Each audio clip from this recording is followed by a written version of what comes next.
প্রিয় শিক্ষার্থী, গোল ফিজিক্স ক্লাসে আমি এজি স্যার আলোচনা করছি আধুনিক পদার্থবিজ্ঞানের একটি গুরুত্বপূর্ণ অধ্যায় নিয়ে, সেটা হলো কোয়ান্টাম থিওরি। প্রিভিয়াস ক্লাসে আমি আলোচনা করেছি ফোটনের ধারণা এবং আলোক তড়িৎক্রিয়ার বেশ কিছু বৈশিষ্ট্য নিয়ে, ওটা বিস্তারিতভাবে আলোচনা হয়েছে। তো আজকে আমরা আলোক তড়িৎক্রিয়ার যে বৈশিষ্ট্যগুলো দেখেছি সেগুলো নিয়ে কি করে ব্যাখ্যা করা যায়, যেটা আইনস্টাইন ব্যাখ্যা করে দিয়েছিলেন, সেই বিষয়গুলো আজকে বিস্তারিতভাবে জানব এবং সেখান থেকে বেশ কিছু কোশ্চেন অ্যান্সারের সলিউশন নিয়েও আলোচনা করব। তাহলে এখন দেখো, এখানে গতদিন যেটা আলোচনা হয়েছে আলোক তড়িৎক্রিয়ার বৈশিষ্ট্য বা সূত্র, সেখানে কতগুলি পয়েন্ট উল্লেখ করে আলোচনা হয়েছে। তো ওই যে বিষয়গুলো, ওই বিষয়গুলো আমরা আগের যে তত্ত্ব, অর্থাৎ আলোর যে তরঙ্গ তত্ত্ব, আলোর তরঙ্গ তত্ত্বের সাহায্যে সঠিকভাবে ব্যাখ্যা করতে পারি না। তো সেটা কোথায় কোথায় অসুবিধা ছিল সেটা একবার দেখে নিই। এখানে কোশ্চেন থাকে আলোক তড়িৎক্রিয়ার ব্যাখ্যায় তরঙ্গ তত্ত্বের ব্যর্থতা। এটা সিবিএসই 2017 এবং 19-এ পড়েছে। তো হাইগেন এই তরঙ্গ তত্ত্বের উদ্ভাবনা করেছিলেন, বিজ্ঞানী হাইগেনের তরঙ্গ তত্ত্ব। তো হাইগেনের তরঙ্গ তত্ত্ব অনুসারে আলোর শক্তি তার তীব্রতার উপর নির্ভর করে। তীব্রতা অর্থাৎ এর যে বিস্তার, আলোক তরঙ্গের যে বিস্তার, সেটা কিরকম হয়, তরঙ্গ মুখের আকারে হয়। তরঙ্গ মুখ সেকেন্ড সেমিস্টারে সাউন্ডে ছিল, পুকুরের মাঝে একটা ঢিল ফেললে যখন ওর যে ঢেউটা তৈরি হয়, দেখবে যে একটা নির্দিষ্ট সময় পরে একটা ঢেউটা একটা বৃত্তের আকারে চারদিকে ছড়িয়ে পড়ছে। সেই বৃত্তের উপরে সব কণাগুলো দশা কিন্তু সমান। বৃত্তে একটা নির্দিষ্ট ব্যাসার্ধের বৃত্তের উপরে কোনো একটা জায়গায় যদি দেখবে জলের কণাগুলো উপরের দিকে উঠে আছে, তাহলে ওই রেডিয়াসের সমস্ত জায়গার উপরে জলের কণাগুলো কিন্তু উপর দিকে উঠে থাকে। তাহলে ওই যে নির্দিষ্ট ব্যাসার্ধের যে বৃত্তাকার অংশটা, এটাকে আমরা তরঙ্গমুখ বলে থাকি। তো এখানে মাধ্যমের কণাগুলো তাহলে কম্পিত হচ্ছে, তরঙ্গটা সামনের দিকে ছড়িয়ে পড়ছে বা সামনের দিকে এগিয়ে যাচ্ছে। তাহলে এই যে কণার কম্পন, মানে জলের যে কণাগুলো যেভাবে কম্পিত হচ্ছে আমরা দেখছি, জলের যে কণার কম্পনের বিস্তার যত বেশি হবে তত কিন্তু এখানে তরঙ্গের তীব্রতাও বেশি। তাহলে কম্পনের বিস্তার বেশি মানে তীব্রতা বেশি, তার শক্তিও বেশি। তো আলোর ক্ষেত্রেও আলো মাধ্যমের মধ্য দিয়ে যখন এইভাবে ছড়িয়ে পড়ে, সেটাও তরঙ্গমুখ আকারে ছড়িয়ে পড়ে। তো হাইগেনের তত্ত্ব অনুযায়ী আলোর শক্তি তার তীব্রতার উপর নির্ভর করে। তাহলে ওই যে তরঙ্গমুখের কম্পনের বিস্তার যত বেশি হবে, ওই তরঙ্গটা তত বেশি তীব্র আমরা ধরে নেব। তাহলে এখানে তীব্রতার সঙ্গে শক্তির সরাসরি সম্পর্ক এই তরঙ্গ তত্ত্ব অনুযায়ী আমরা দেখতে পাচ্ছি, বা হাইগেন যেটা আমাদের দিয়েছিলেন সেটাতে আলোর শক্তিটা তার কার উপর নির্ভর করে, তীব্রতার উপর নির্ভর করে। তো এখানে প্রথম পয়েন্ট দেখো, তরঙ্গ তত্ত্ব অনুসারে বেশি তীব্র আলো ধাতব পৃষ্ঠে যদি আপতিত হয়, তাহলে ইলেকট্রনগুলো তাহলে ওখান থেকে শক্তি পাবে। একটা ধাতব পৃষ্ঠে বেশি তীব্র আলো যদি আপতিত হয়, তাহলে তরঙ্গ তত্ত্ব অনুযায়ী তাহলে যে ইলেকট্রনগুলো তাহলে বেশি পরিমাণ শক্তি পাবে, তাহলে সেখান থেকে বেশি শক্তি নিয়ে নির্গত হবে। তাহলে ইলেকট্রনগুলি বেশি শক্তি গ্রহণ করবে এবং নির্গত ফটো ইলেকট্রনের শক্তি বেশি হবে। কিন্তু পরীক্ষা থেকে যেটা দেখা যায়, নির্গত ফটো ইলেকট্রনের গতিশক্তি আপাতিত আলোর তীব্রতার উপর নির্ভর করে না। তাহলে আমরা তরঙ্গ তত্ত্ব অনুযায়ী যা দেখতে পাচ্ছি, বেশি তীব্র আলো এসে পড়লো ধাতব পৃষ্ঠ থেকে, তাহলে যে ইলেকট্রন বেরোবে, যেহেতু বেশি তীব্র আলো মানে শক্তি বেশি, তাহলে শক্তি যদি বেশি হয় তাহলে নির্গত ফটো ইলেকট্রনের শক্তিও বেশি হওয়া উচিত। এটাই তরঙ্গ তত্ত্ব অনুযায়ী হওয়া উচিত। কিন্তু যেটা আমরা এক্সপেরিমেন্ট থেকে দেখেছি গত ক্লাসে, সেই এক্সপেরিমেন্ট থেকে আমরা দেখতে পেয়েছি যে আপতিত আলোর তীব্রতার উপর কিন্তু ফটো ইলেকট্রনের গতিশক্তি নির্ভর করছে না। তাহলে তরঙ্গ তত্ত্ব অনুযায়ী যা হওয়া উচিত বাস্তব ক্ষেত্রে সেটা কিন্তু হচ্ছে না। এটা একটা ব্যর্থতা তরঙ্গ তত্ত্বের। দ্বিতীয়ত, তাহলে তরঙ্গ তত্ত্ব অনুযায়ী যেহেতু তীব্রতা বেশি মানে শক্তি বেশি, তাহলে বেশি তীব্র আলো যে কম্পাঙ্কেরই হোক না কেন, বেশি তীব্র আলো ধাতব পৃষ্ঠ থেকে ইলেকট্রন বের করতে পারবে। কিন্তু বাস্তব ক্ষেত্রে দেখেছি যে সূচনা কম্পাঙ্ক বলে একটা কম্পাঙ্ক থাকে প্রত্যেক ধাতব পৃষ্ঠের ক্ষেত্রে, তার থেকে কম কম্পাঙ্কের যে কোনো তীব্র আলো ওই ধাতব পৃষ্ঠ থেকে ইলেকট্রন বের করতে পারছে না। তাহলে যথেষ্ট তীব্র আলো কিন্তু কম্পাঙ্কটা সূচনা কম্পাঙ্কের থেকে কম, সেরকম কোনো আলো ধাতব পৃষ্ঠ থেকে ইলেকট্রন নিঃসরণ ঘটাতে পারে না। তাহলে তরঙ্গ তত্ত্ব অনুযায়ী পারা উচিত ছিল, বাস্তব ক্ষেত্রে নির্গত করতে পারছে না। তাহলে এটা 2 নম্বর ভুল, তরঙ্গ তত্ত্বের ভুল। তৃতীয়ত, তাহলে তরঙ্গের শক্তি, যেটা আমি প্রথমের আলোচনাতেই আজকে বলেছি, তরঙ্গ তত্ত্ব অনুসারে তরঙ্গের শক্তি তার তরঙ্গ মুখের উপর ছড়িয়ে পড়ে। তরঙ্গ মুখ বলছিলাম ওই যে ঢেউয়ের মতো জিনিসটা, ওটা 2 ডাইমেনশনে জলের উপর ঢেউ মানে বৃত্ত দেখতে পাও। 3 ডাইমেনশনে যখন আলোর পয়েন্ট সোর্স হবে সেটা গোলকের আকারে, তাহলে তরঙ্গ মুখটা গোলকের আকারে চারদিকে ছড়িয়ে পড়বে। তাহলে তরঙ্গ মুখের উপর ছড়িয়ে পড়ে তরঙ্গের শক্তি। ধাতব পৃষ্ঠের উপর আপতিত আলোর তরঙ্গ মুখ থেকে ইলেকট্রন নিরবিচ্ছিন্নভাবে প্রয়োজনীয় শক্তি গ্রহণ করবে। ধরা যাক এটা একটা ধাতব পৃষ্ঠ, এই ধাতব পৃষ্ঠে তাহলে আলো এসে পড়ছে, তা এ কি হচ্ছে, আলো এসে পড়ছে মানে কি, একটা তরঙ্গ মুখ এসে পড়ছে। তাহলে তরঙ্গ মুখ থেকে এই পৃষ্ঠের ইলেকট্রনগুলো ধীরে ধীরে শক্তি গ্রহণ করবে, মানে আস্তে আস্তে খাবে আর কি। তাহলে খেয়ে খেয়ে এখান থেকে বেরোনোর মতো যখন শক্তি সে অর্জন করবে, তাহলে তখন সে এখান থেকে বেরোবে। বাস্তবে এরকম ঘটনা হয় না। বাস্তবে আমরা কি দেখি, যে আলোক তড়িৎ ক্রিয়া একটি তাৎক্ষণিক ঘটনা, মানে যেই না আলো পড়বে সঙ্গে সঙ্গে ইলেকট্রন ওখান থেকে নির্গত হবে। তাহলে দেখো 3টা জায়গা, প্রথমের এই যে ইলেকট্রনের গতিশক্তি আপতিত আলোর তীব্রতার উপর নির্ভর করে না, এটা বাস্তব সত্য, কিন্তু তরঙ্গ তত্ত্ব অনুযায়ী হওয়া উচিত। দ্বিতীয় ক্ষেত্রে সূচনা কম্পাঙ্কের থেকে কম কম্পাঙ্কের যে কোনো তীব্র আলো ধাতব পৃষ্ঠ থেকে ইলেকট্রন বের করবে তরঙ্গ তত্ত্ব অনুযায়ী, কিন্তু বাস্তবে সেটা হয় না। তৃতীয়ত, আরে শক্তি ধীরে ধীরে পড়ছে, অসুবিধা নেই, তাহলে কিছু সময় ধরে সে শক্তি সঞ্চয় করলো, তারপরে ধাতব পৃষ্ঠ থেকে বেরোলো ইলেকট্রনটি, সেটাও হতে পারতো, কিন্তু বাস্তব ক্ষেত্রে সেটাও হয় না।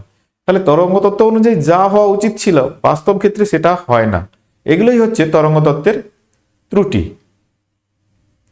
আর এই ত্রুটিগুলি সব দূর করে এর সমাধান দেখিয়েছিলেন বিজ্ঞানী আইনস্টাইন, যার কারণে আইনস্টাইন নোবেলও পেয়েছিলেন। আমরা হয়তো অনেকেই জানি বা অনেকে জানি না যে আইনস্টাইন কি কারণে নোবেল পেয়েছিলেন। আইনস্টাইন কিন্তু তার এই আলোক তড়িৎ ক্রিয়ার ব্যাখ্যার জন্য যে সমীকরণ, এবং সমীকরণ শুধু নয়, সমীকরণ দিয়ে তিনি সুন্দরভাবে আলোক তড়িৎ ক্রিয়াকে ব্যাখ্যা করেছিলেন কোয়ান্টাম তত্ত্বের আলোকে, তার কারণেই আইনস্টাইন নোবেল পেয়েছিলেন। তাহলে আইনস্টাইনের সেই তত্ত্ব আমরা এখন দেখব, যা পরীক্ষার জন্য খুব ইম্পর্টেন্ট। তাহলে প্রশ্ন কি এখানে থাকে, আইনস্টাইনের আলোক তড়িৎ সমীকরণটি লেখো। শুধু এটাই বলতে পারে, এটা শর্ট অ্যান্সার টাইপ কোশ্চেন, মানে 2 নম্বরের কোশ্চেন। অথবা আলোর কণিকা তত্ত্বের সাহায্যে কিভাবে আইনস্টাইনের আলোক তড়িৎ সমীকরণ প্রতিষ্ঠা করা যায় দেখাও। কোশ্চেনটা এইভাবেও থাকতে পারে। তাহলে আইনস্টাইনের সমীকরণটি লিখো, স্টেট পড়ার কোশ্চেন। অথবা ঘুরিয়ে কোশ্চেন, আলোর কণিকা তত্ত্বের সাহায্যে কিভাবে আইনস্টাইনের আলোক তড়িৎ সমীকরণ প্রতিষ্ঠা করা যায় দেখাও। তাহলে আইনস্টাইন এগুলো সব ডিরাইভ করেছিলেন 1905-এ। তো তার আগেই ম্যাক্স প্লাঙ্ক তার কোয়ান্টাম তত্ত্ব দিয়েছেন।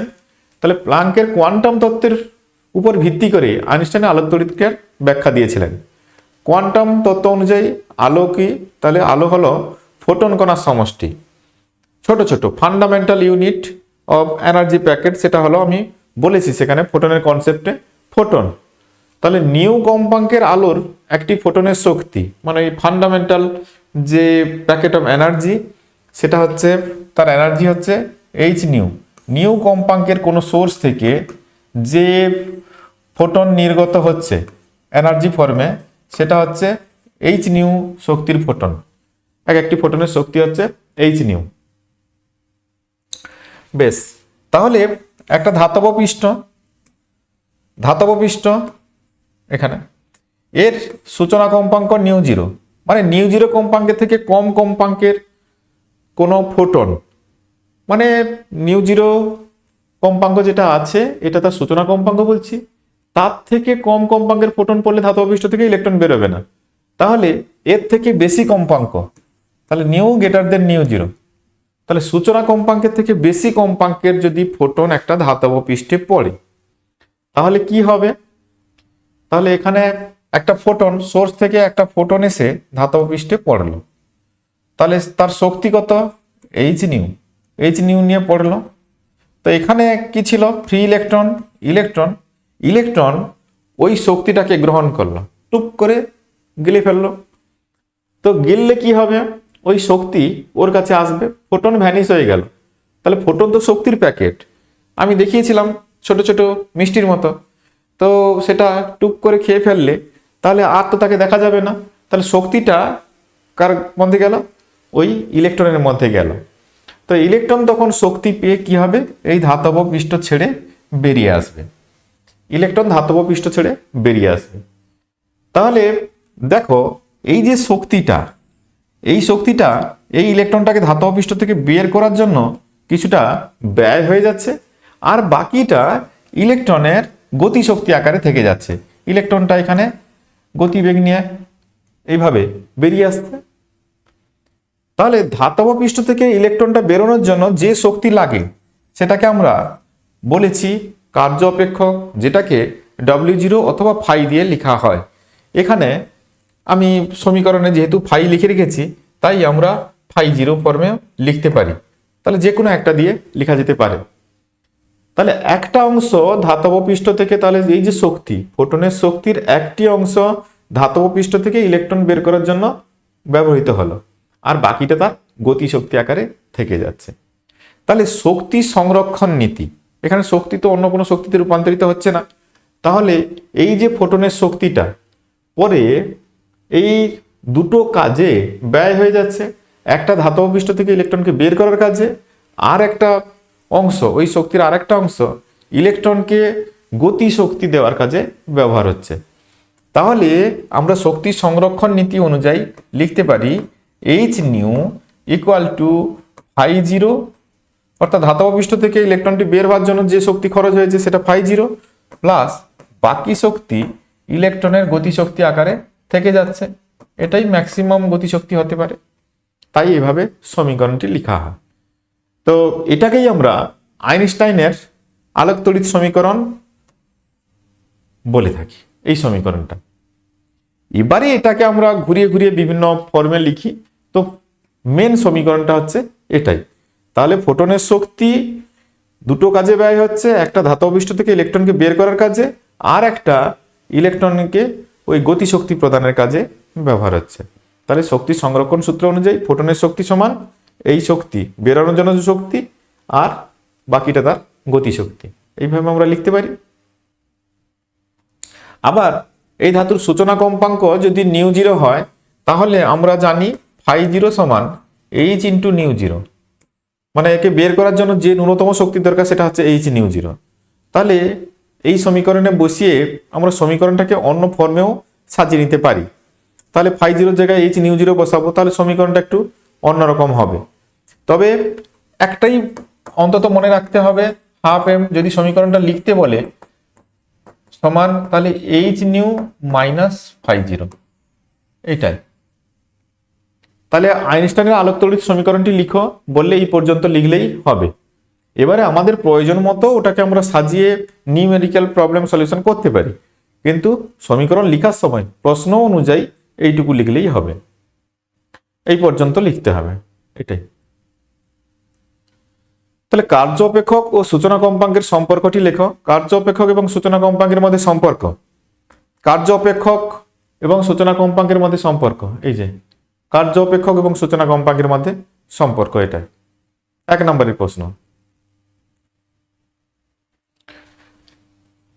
এরপরে তাহলে আমরা জানলাম যেটা, সেটা হচ্ছে আইনস্টাইনের আলোক তড়িৎ সমীকরণ, সেটা হচ্ছে এইচ নিউ সমান phi zero plus half m v max square এটা, অথবা এটাকে ঘুরিয়ে লিখছি half m v max square equal to h nu minus phi zero, এভাবে আমরা লিখতে পারি। আবার ফাই জিরো সমান জানলাম, ফাই জিরো সমান এইচ নিউ জিরো, তাহলে এই সমীকরণটাকে লিখতে পারি half m v max square সমান h nu minus h nu zero, এভাবে আমরা লিখতে পারি। তাহলে আইনস্টাইনের সমীকরণটা এভাবেও লেখা যাচ্ছে। তাহলে এই আইনস্টাইনের সমীকরণের সাহায্যে আমি বলেছি আলোক তড়িৎক্রিয়াকে সুন্দরভাবে ব্যাখ্যা করা যায়। তাহলে আলোক তড়িৎক্রিয়ার যে বৈশিষ্ট্য বা সূত্রগুলো ছিল সেগুলোকে আমরা সুন্দরভাবে ব্যাখ্যা করব। এটাও পরীক্ষার জন্য খুব ইম্পর্টেন্ট। প্রশ্ন কি থাকে, আইনস্টাইনের সমীকরণের সাহায্যে আলোক তড়িৎক্রিয়ার ব্যাখ্যা দাও, অথবা অথবা দেখো ফোটন চিত্রের সাহায্যে আলোক তড়িৎক্রিয়ার ব্যাখ্যা দাও। ফোটন চিত্র, চিত্র মানে তুমি নিশ্চয়ই কোনো চিত্রের ভিতরে এঁকে ফেলবে মনে হচ্ছে, না আসলে সেটা নয়। এখানে ফোটন চিত্র বলতে ফোটনের কনসেপ্ট, ফোটনের ধারণা থেকে। তাহলে ফোটনের ধারণাটা কি ছিল, ওই যে ফোটন পড়লো ধাতব পৃষ্ঠে, তাহলে ধাতব পৃষ্ঠ, এটা ধাতব পৃষ্ঠ, এখানে একটা ফোটন হয়েছে পড়লো এইচ নিউ, সে কি করলো, ইলেকট্রন এখানে ছিল বসে, সে শক্তি গ্রহণ করলো, সে চোঁ করে বেরিয়ে গেল, তাহলে এখানে ইলেকট্রন বেরোচ্ছে। এই যে ফোটনের কনসেপ্ট, ফোটন পড়ছে ইলেকট্রন বেরোচ্ছে, এর গতিশক্তি সমান h nu minus h nu zero, এইভাবে যে লিখছি, এই যে ধারণা, এই ধারণার ভিত্তিতে আলোক তড়িৎক্রিয়ার ব্যাখ্যা দিতে হবে। এটা হচ্ছে কাজ। প্রশ্নটা ওভাবে ঘুরিয়ে দেওয়া আছে, এখানে কোনো ছবি আঁকার ব্যাপার নেই। চিত্র মানে চিত্র কোনো আঁকতে হবে না, এটাও আমি তোমাকে বোঝানোর জন্য আঁকলাম, এটা কোনো চিত্র আঁকার কিছু ব্যাপার নেই, সমীকরণটা থেকেই ব্যাখ্যা দিতে হবে। তাহলে আমরা ব্যাখ্যাতে আসি। তাহলে প্রথমে ছিল ওখানে যে ফটোকারেন্ট, যেটা সেটা আপাতত হলো তীব্রতার উপর নির্ভর করে, কম্পাঙ্কের উপর না। তাহলে সূচনা কম্পাঙ্কের উপর যে কোনো আলো ফেললেই ধাতব পৃষ্ঠ থেকে ইলেকট্রন নিঃসরণ হয়, এটা আমরা জানি। তাহলে আলোর তীব্রতা, তীব্রতা যত বেশি হবে, তীব্রতা বেশি মানে কি, তীব্রতার কথা আমি বলেছি, তীব্রতা ধাতব পৃষ্ঠে বেশি তীব্র আলো ফেলা, বেশি তীব্র আলো ফেলা মানে নাম্বার অফ ফোটন ইনক্রিজ করা, নাম্বার অফ ফোটন ইনক্রিজ করা, ধাতব পৃষ্ঠে বেশি সংখ্যক ফোটন আপতিত হচ্ছে। তাহলে বেশি ফোটন যদি আপতিত হয় তাহলে সেখান থেকে বেশি ইলেকট্রন বেরোবে, তাহলে বেশি ইলেকট্রন বেরোলে কারেন্টের পরিমাণ বাড়বে, অর্থাৎ ফটো কারেন্ট বাড়বে। আবারও কথাটা বলছি, ধাতব পৃষ্ঠে বেশি তীব্র আলো ফেলার অর্থ হচ্ছে নাম্বার অফ ফোটন ইনক্রিজ করা, ফোটনের সংখ্যা বাড়া। বেশি তীব্র আলো মানে ফোটনের সংখ্যা বেশি, তাহলে বেশি সংখ্যক ফোটন ধাতব পৃষ্ঠে পড়লে সেখান থেকে বেশি সংখ্যক ইলেকট্রন বেরোবে, বেশি সংখ্যক ইলেকট্রন বেরোলে আলোক তড়িৎ প্রবাহ মাত্রার মান বাড়বে। ওটাই বলা আছে, ধাতব পৃষ্ঠে বেশি তীব্র আলো ফেললে বেশি পরিমাণ ফোটন আপতিত হয়, ফলে বেশি পরিমাণ ইলেকট্রন নির্গত হয় এবং আলোক তড়িৎ প্রবাহ বাড়ে। এটাই আমরা দেখতে পাচ্ছি 1 নম্বর ব্যাখ্যাতে দেওয়া আছে। তো এটা সমীকরণের কিছু ব্যাপার নেই, তো ওখানে ফোটনের কনসেপ্ট কিন্তু দেখো। তাহলে বেশি ফোটন, বেশি তীব্র আলো মানে বেশি ফোটন, বেশি ফোটন মানে সেখান থেকে বেশি ইলেকট্রন নির্গত হবে, বেশি ইলেকট্রন নির্গত হওয়া মানে আলোক তড়িৎ প্রবাহের মান বাড়বে। 2 নম্বর কন্ডিশন, যদি আমরা সূচনা কম্পাঙ্কের থেকে কম কম্পাঙ্কের আলো ফেলি তাহলে বলা হচ্ছে যে ধাতব পৃষ্ঠ থেকে কোনো ইলেকট্রন নিঃসরণ হবে না। সেটাকে ব্যাখ্যা করব। দেখো, যদি nu less than nu zero হয়, যদি nu less than nu zero এটা হয়, তাহলে কি হবে, এই সমীকরণ থেকে দেখো nu less than nu zero, তাহলে half m v max square এটা নেগেটিভ হয়ে যাবে। যেহেতু এটা ছোট আর এটা বড়, তাহলে এই ভ্যালুটা নেগেটিভ। গতিশক্তির মান নেগেটিভ, গতিশক্তির মান নেগেটিভ, এমনটা কখনো শুনেছে নাকি? কেউই শুনেনি। তাহলে গতিশক্তির মান কখনোই নেগেটিভ হতে পারে না, বাস্তবে এটা সম্ভব নয়। এখানে ম্যাথমেটিক্যালি সম্ভব, তো বাস্তবে সম্ভব নয়। অর্থাৎ কি, যদি কখনো আপাদিত আলোর কম্পাঙ্ক সূচনা কম্পাঙ্কের থেকে কম হয়, সেক্ষেত্রে কোনো ফটো ইলেকট্রন নিঃসরণ হবে না, আলোক তড়িৎ ক্রিয়া ঘটবেই না, আলোক তড়িৎ প্রবাহ পাওয়া যাবে না। তাহলে এটা ব্যাখ্যা করা যাচ্ছে এই সমীকরণ থেকে, এটা 2 নম্বর। 3 নম্বর, যদি আপাতিত আলোর কম্পাঙ্ক বাড়াই তাহলে কি হবে? আপাতিত আলো যদি কম্পাঙ্ক বাড়াই, সমীকরণ থেকে দেখো, যদি নিউর মান বাড়তে থাকে, নিউ বাড়তে থাকে, সমীকরণ থেকে দেখতে পাচ্ছ আর সব ধ্রুবক রাশি, এগুলো এগুলো তো সব ধ্রুবক, এইচ ধ্রুবক, তাহলে কি হবে? এইটা বাড়বে। তার মানে ফটো ইলেকট্রনের গতিশক্তি বাড়বে। আপাতিত আলোর কম্পাঙ্ক বাড়ালে ফটো ইলেকট্রনের গতিশক্তিটা বাড়বে। এটা গতিশক্তি বাড়া মানে নিবৃত্তি বিভবের মানও বাড়বে। আচ্ছা, ফোর্থ, ধাতব পৃষ্ঠের ইলেকট্রন দ্বারা ফোটনের শোষণ এবং ইলেকট্রন নিঃসরণ আলোর বেগে ঘটে। তাহলে ধাতব পৃষ্ঠে ফোটন এসে পড়লো, ইলেকট্রন তাকে গ্রহণ করলো, তারপরে সেখান থেকে বেরোলো। তো এই পুরো প্রসেসটাই আলোর বেগে ঘটে, তাই এটি একটি তাৎক্ষণিক ঘটনা। তাহলে আলোক তড়িৎক্রিয়া তাৎক্ষণিক ঘটনা। তাহলে কোয়ান্টাম তত্ত্বের সাহায্যে বা আইনস্টাইনের সমীকরণের সাহায্যে বা ফোটন চিত্রের সাহায্যে আলোক তড়িৎক্রিয়ার ব্যাখ্যা বললে এই 4টি পয়েন্ট বলতে হবে। এটা 2 নম্বরের প্রশ্ন, খুব ইম্পর্টেন্ট কোশ্চেন, তো ভালো করে দেখবে, খুব কঠিন কিছু ব্যাপার এর মধ্যে নেই। তাহলে প্রথমটা আবারও রিপিট করে দিচ্ছি, ফোটনের ইন্টেন্সিটি বাড়লে ফোটনের সংখ্যা বাড়বে, ফোটনের সংখ্যা বাড়লে ইলেকট্রনের সংখ্যা বাড়বে, ফলে আলোক তড়িৎ প্রবাহ বাড়বে। যদি সূচনা কম্পাঙ্কের থেকে কম কম্পাঙ্কের ফোটন ধাতব পৃষ্ঠে আপতিত হয় তাহলে কি হবে? সর্বোচ্চ গতিশক্তি ঋণাত্মক হয়ে যাবে, বাস্তবে সম্ভব নয়, তার মানে আলোক তড়িৎ প্রবাহ হবে না, ঘটবে না। আর আপাতিত আলোর কম্পাঙ্ক যদি বাড়িয়ে দিই তাহলে ফটো ইলেকট্রনের সর্বোচ্চ গতিশক্তিটা বেড়ে যাবে। আমরা সমীকরণ থেকে দেখতে পাচ্ছি নিউ বাড়লে half m v max square ওটা বাড়বে। আর যেহেতু ফোটন আলোর বেগে চলে, ফোটনের বৈশিষ্ট্যতে বলেছি ফোটন আলোর বেগে গতিশীল শূন্য মাধ্যমে, তাহলে এখানে ধাতব পৃষ্ঠে পড়লো আর সেখানে ইলেকট্রন ওই শক্তি গ্রহণ করলো, সেখান থেকে বেরিয়ে এলো। তো প্রসেসটা যেহেতু আলোর বেগে হচ্ছে তাই এটি একটি তাৎক্ষণিক ঘটনা। তাহলে এই হচ্ছে আইনস্টাইনের সমীকরণের সাহায্যে আলোক তড়িৎক্রিয়ার ব্যাখ্যা, খুব সহজ। এখন এখানে একটু লেখাটা অস্পষ্ট দেখতে পাচ্ছি, আপাতিত আলোর কম্পাঙ্ক এবং নিবৃত্তি বিভব। আপাতিত আলোর কম্পাঙ্ক আর নিবৃত্তি বিভবের মধ্যে আচ্ছা লেখচিত্র অঙ্কন করতে দিতে পারে, অথবা সর্বোচ্চ গতিশক্তি আর কম্পাঙ্কের মধ্যে লেখচিত্র অঙ্কন করতে দিতে পারে। তাহলে লেখচিত্রটা সেম, সর্বোচ্চ গতিশক্তির সঙ্গে কম্পাঙ্কের যেমন হবে, নিবৃত্তি বিভবের সঙ্গে কম্পাঙ্কের লেখচিত্র সেম। এখান থেকে কি কোশ্চেন থাকতে পারে? আলোক তড়িৎক্রিয়া সমীকরণের সাহায্যে প্লাঙ্কের ধ্রুবক এবং কার্য অপেক্ষকের মান নির্ণয় করতে হতে পারে। এটা লাস্ট এইচএস এ দিয়েছে, এইচএস 2025 আর 22-এও দিয়েছে, যে আলোক তড়িৎক্রিয়ার সাহায্যে কিংবা আইনস্টাইনের সমীকরণের সাহায্যে কিভাবে প্লাঙ্কের ধ্রুবক এবং কার্য অপেক্ষকের মান নির্ণয় করা যায়।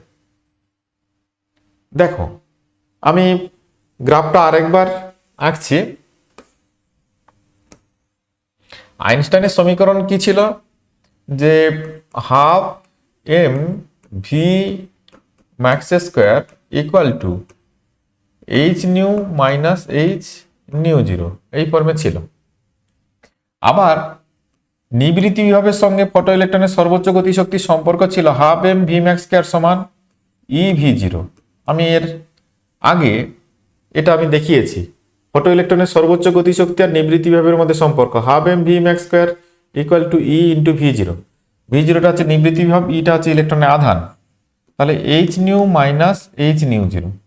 তাহলে দেখো আইনস্টাইনের সমীকরণটাকে এইভাবেও লেখা যায়, এভাবে লেখা যায়। তাহলে এখান থেকে আমরা যদি ভি জিরো সমান লিখি h by e into nu minus h by e into nu zero, এভাবে লিখতে পারি। তাহলে একদিকে যদি লেখচিত্রে নিউ প্লট করি আর একদিকে ভি জিরো প্লট করি, তাহলে দেখো এই যে সমীকরণটা দেখতে পাচ্ছ, এটা y equal to m x plus সির মতো দেখতে লাগছে। তাহলে এই লেখচিত্রটা y equal to m x plus সির মতো, তো এখানে সির ভ্যালু ওটা দেওয়া আছে। তো এটা যদি আমরা লেখচিত্রে প্লট করি, লেখচিত্রটা দেখতে এরকম লাগবে। তাহলে এটা নেগেটিভ দিক থেকে শুরু হবে, যখন এই ভ্যালুটা জিরো তাহলে এটা নেগেটিভ হবে, minus h by e into nu zero.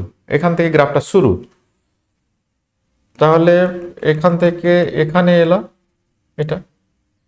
তারপরে গ্রাফের এখানে স্লোপ দেখতে পাচ্ছ, এম এর জায়গায় এইচ বাই ই, তাহলে এই গ্রাফটা এই দিকে বাড়বে, এই দিকে এইভাবে হবে। ওইখানে সাইডেও আমি করে রেখেছি আগে থেকে, তাহলে এইভাবে হবে, থিটা বলতে পারো। তাহলে একদিকে নিউ ভার্সাস ভি জিরো। তাহলে এই যে সমীকরণ,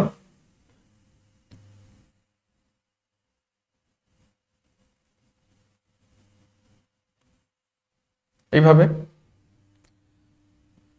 তো এই গ্রাফ, তাহলে মূল সমীকরণটা ছিল ভি জিরো সমান h by e into nu minus h by e into nu zero, এটা ছিল। তো ওই যে সমীকরণ, তার লেখচিত্র এরকম। তাহলে এই লেখচিত্রটা করার পর এর নতি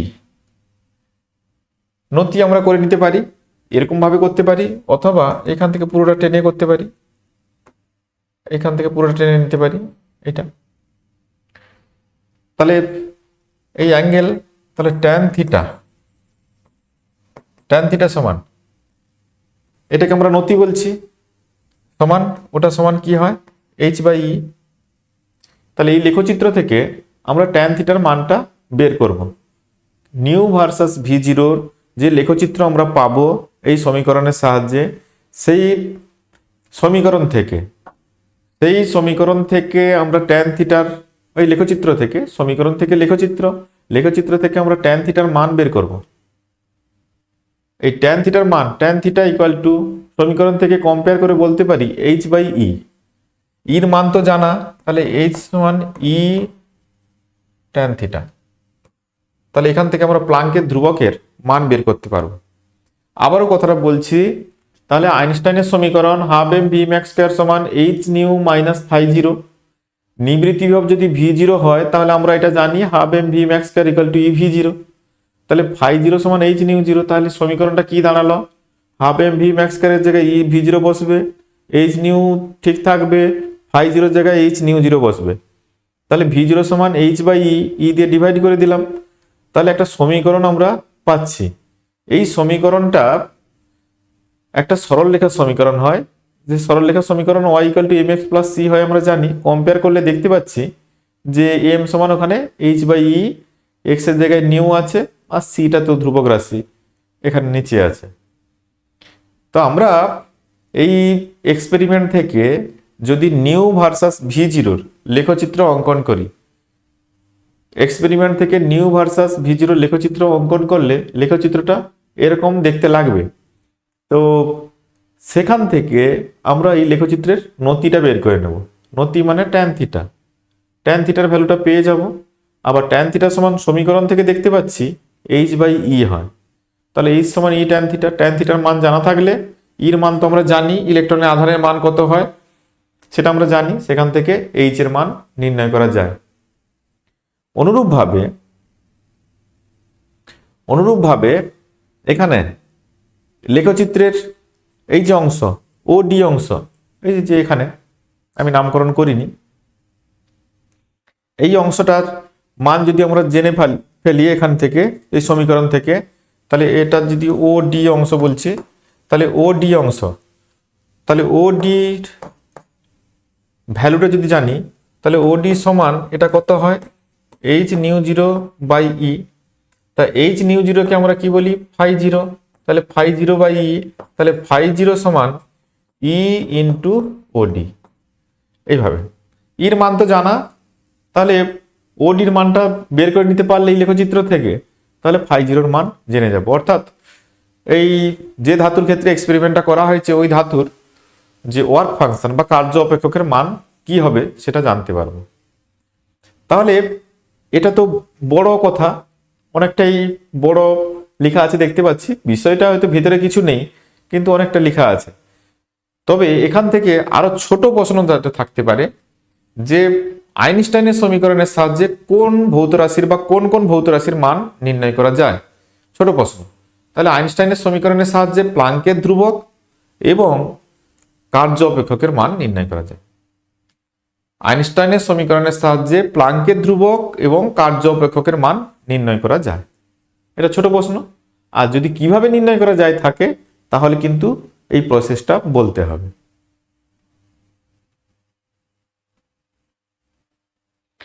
এবারে বেশ কিছু ছোট ছোট প্রশ্ন উত্তর আমরা দেখতে পাচ্ছি, very short answer type question. একটি আলোক তড়িৎ কোষ থেকে নির্গত ইলেকট্রনের সর্বোচ্চ গতিশক্তি। দেখো, আলোক তড়িৎ কোষ, আলোক তড়িৎকে একটা এক্সপেরিমেন্টাল সেটআপ যেটা বলছিলাম বিজ্ঞানী লেনার্ড করে দেখিয়েছিলেন। তো আলোক তড়িৎ কোষ সেই সিমিলার একটা সিস্টেম, উনি এক্সপেরিমেন্ট করার জন্য একটা বিশেষ ডিজাইন করে কাজটা করছিলেন। আর আলোক তড়িৎ কোষ সেম নীতি সেম প্রসেসে কাজ করে, তার গঠনটা একটু ভিন্ন ধরনের। তো অসুবিধা কিছু নেই। একটি আলোক তড়িৎ কোষ থেকে নির্গত ইলেকট্রনের সর্বোচ্চ গতিশক্তি 5 ইলেকট্রন ভোল্ট। তাহলে এখানে যে ইলেকট্রনটা এদিকে গতিশীল তার গতিশক্তি ইকে ম্যাক্সিমাম যেটা 5 ইভি। তাহলে একে থামাতে হবে, মানে এখানে নেগেটিভ পোটেনশিয়াল দিতে হবে, তবে এ থামবে। এ তো যাচ্ছে ওই দিকে, এই দিকে স্পিডে যাচ্ছে। বলছে নিবৃত্তি বিভব। আমি এর আগে বলেছি যে গতিশক্তি half m v max square, এটার সঙ্গে নিবৃত্তি বিভবের সম্পর্ক ছিল ই ইন্টু ভি জিরো, এটাই দুটো সমান। তাহলে গতিশক্তি এটা যেটা নিয়ে যাচ্ছিল, আর এটা যদি নেগেটিভ দেই একটা জায়গায় এসে ইলেকট্রনটা দাঁড়িয়ে যাবে, রেস্টে চলে আসবে। তাহলে সেই ক্ষেত্রে ইলেকট্রনের স্থিতিশক্তি ইলেকট্রনের গতিশক্তির সঙ্গে সমান হবে। তাহলে কন্ডিশন কি? তাহলে half m v max square equal to e v zero. তাহলে এর গতিশক্তি যদি এটার মান 5 ইলেকট্রন ভোল্ট, তাহলে নিবৃত্তি বিভবের মান কত হবে? তাহলে এখানে ইলেকট্রনের আধানটা বাদ দিয়ে যেটা পড়ে থাকবে সেটাই বলে দিতে হবে। তাহলে ভি জিরোর মান হবে 5 ভোল্ট। নিবৃত্তি বিভব ওর তো অবশ্যই নেগেটিভ, তো নেগেটিভ বলা দরকার, নিবৃত্তি বিভব মানেই নেগেটিভ ভোল্টেজ বোঝা যায়। তাহলে এখানে নিবৃত্তি বিভবের মান হবে 5 ভোল্ট।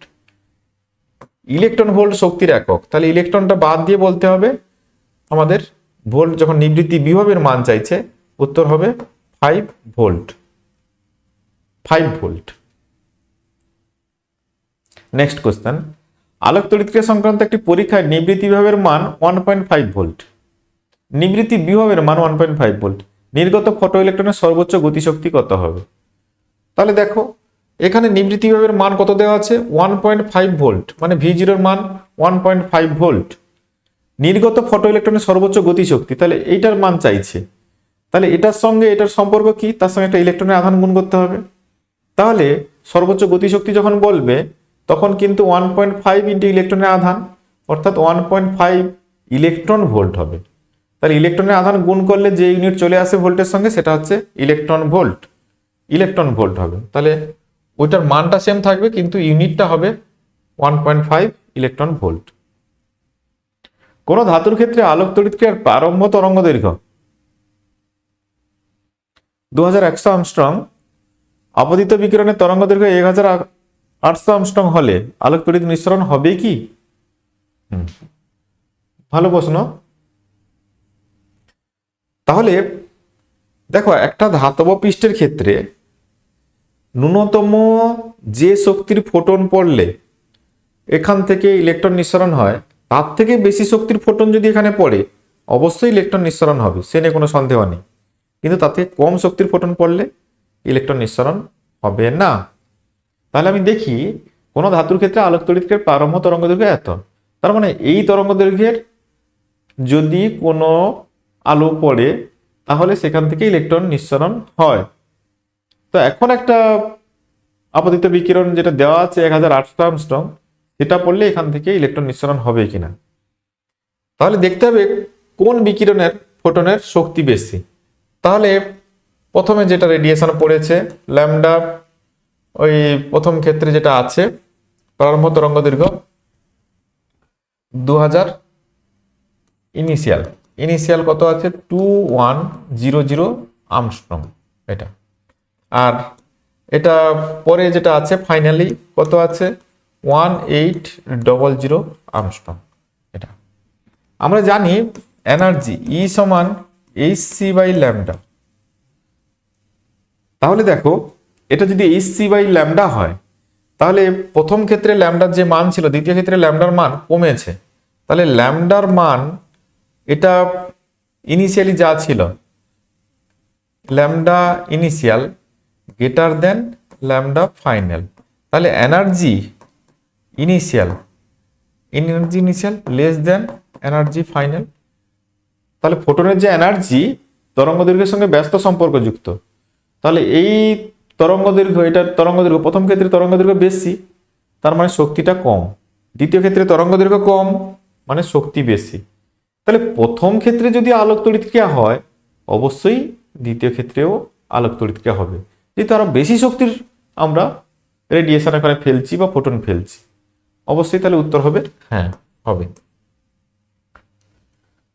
একই রকম প্রশ্ন, লাল আলো যতই উজ্জ্বল হোক না কেন একটি পরিষ্কার দস্তার তল থেকে ইলেকট্রন নিঃসরণ ঘটাতে পারে না, কিন্তু দুর্বল অতিবেগুনি বিকিরণ তা পারে কেন? অর্থাৎ লাল আলোর ফোটনের যে শক্তি, লাল আলোর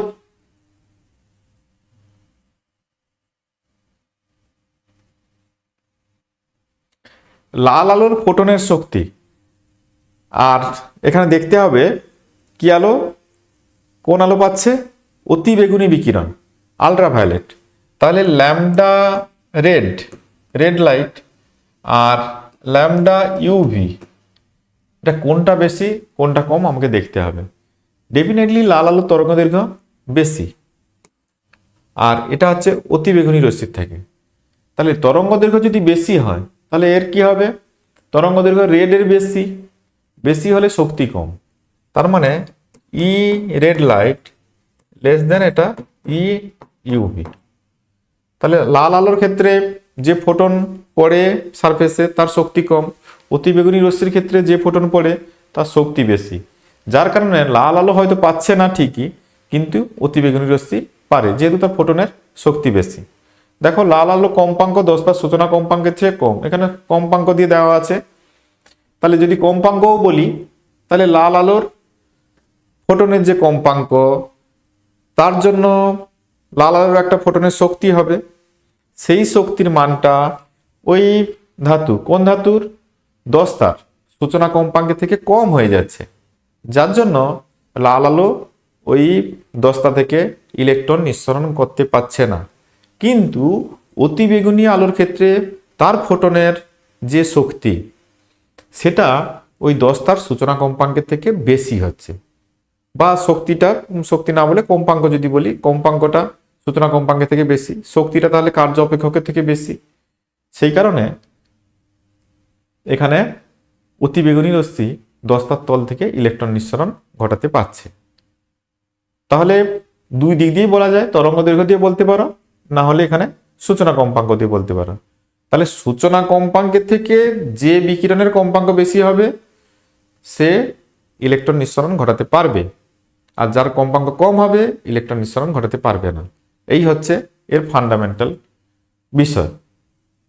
লালের কম্পাঙ্ক কম, কার থেকে, সূচনা কম্পাঙ্কের থেকে, 10 তার সূচনা কম্পাঙ্কের থেকে লালের বা লাল আলোর কম্পাঙ্ক কম, তার কারণে লাল আলো ইলেকট্রন নিঃসরণ ঘটাতে পারছে না। কিন্তু বেগুনি আলোর কম্পাঙ্কটা ওই 10 তার সূচনা কম্পাঙ্কের থেকে বেশি বলে সেটা পাচ্ছে।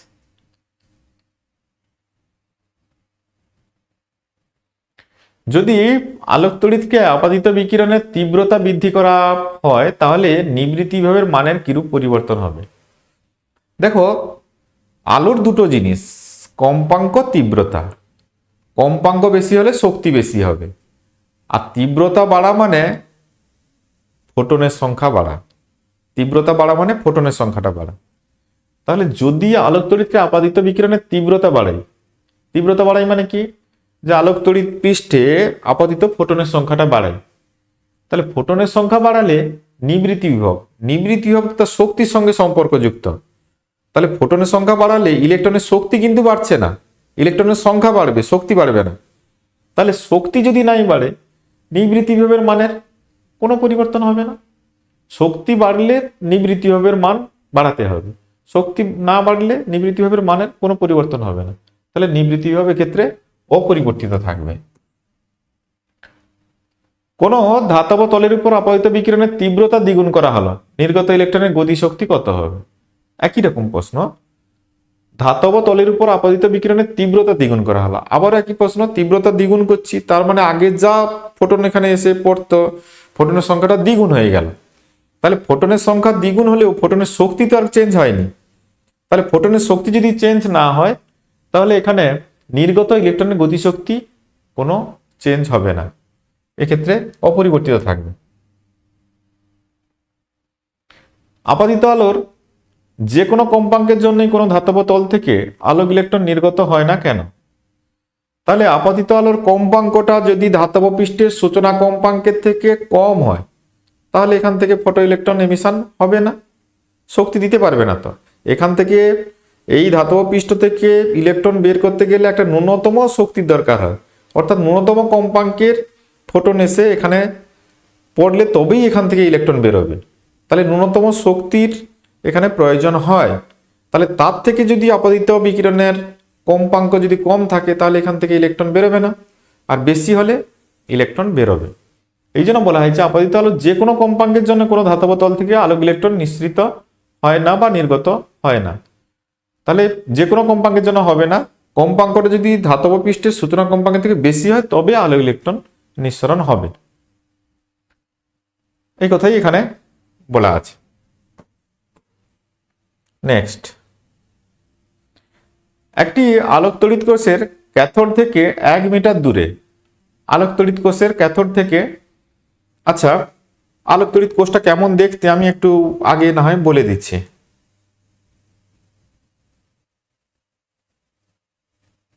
এই যে আলোক তড়িৎ কোষ, আলোক তড়িৎ কোষের দেখো এইটা হচ্ছে ক্যাথোড, এইদিকে যে প্লেটটা এটা দেখতে পাচ্ছি এটা হচ্ছে ক্যাথোড, আর এইদিকে যেটা আছে এটা হচ্ছে অ্যানোড। এদিকের প্লেটটা হচ্ছে অ্যানোড, এটা এটা এদিকেটা হচ্ছে ক্যাথোড।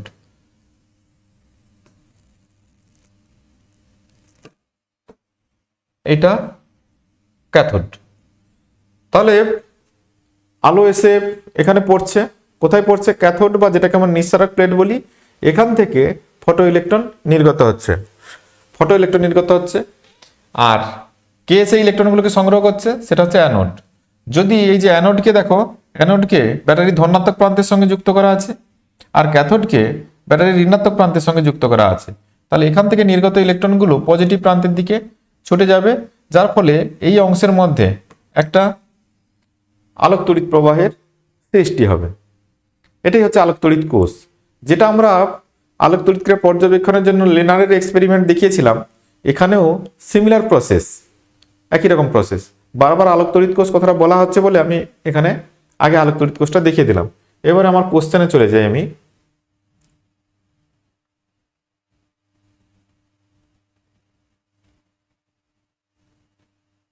আচ্ছা, একটি আলোক তড়িৎ কোষের ক্যাথোড থেকে 1 মিটার দূরে একটি আলোক উৎস রাখা আছে।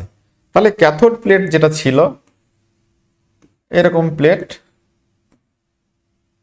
এটা ক্যাথোড প্লেট ধরো। তাহলে এখান থেকে একটা আলোক উৎস, এটা আলোক উৎস 1 মিটার দূরে আছে। 1 মিটার দূরে একটি আলোক উৎস রাখা হলো, যার থেকে নিঃসৃত আলোর কম্পাঙ্ক সূচনা কম্পাঙ্কের চেয়ে বেশি। তাহলে এই ধাতুর সূচনা কম্পাঙ্ক যদি νo হয়, এখান থেকে যে লাইটটা বেরিয়ে আসছে তাহলে নিউ, এটা নিউ কম্পাঙ্কের আলো, নিউ গ্রেটার দেন νo। তাহলে ওই আলো ধাতব পৃষ্ঠে এসে পড়লে এখান থেকে ইলেকট্রন নিঃসরণ হবে, এ নিয়ে কোনো সন্দেহ নেই। কম্পাঙ্কের চেয়ে বেশি, নিবৃত্তি বিভব পাওয়া গেল ভি। তাহলে এখানে অ্যানোড আছে, তাহলে এটাতে আমরা এইভাবে যুক্ত করেছি, এটাকে পজিটিভ এটাকে নেগেটিভ। তাহলে ইলেকট্রনগুলো এদিকে আর যেতে পারবে না, ইলেকট্রন গিয়ে এখানে রেস্টে চলে আসবে। যদি ক্যাথোড থেকে আলোক উৎসটির দূরত্ব কমানো হয় তাহলে দেখো, তাহলে এখানে নিবৃত্তি বিভবের মান কত পাওয়া যাচ্ছে? নিবৃত্তি বিভব হচ্ছে ভি। নিবৃত্তি বিভব মানে যে ঋণাত্মক বিভবের জন্য কোনো ইলেকট্রন এখানে অর্থাৎ অ্যানোড প্লেটে গিয়ে পৌঁছাতে পারছে না, সেই নেগেটিভ পোটেনশিয়ালটাকে আমরা নিবৃত্তি বিভব বলে থাকি।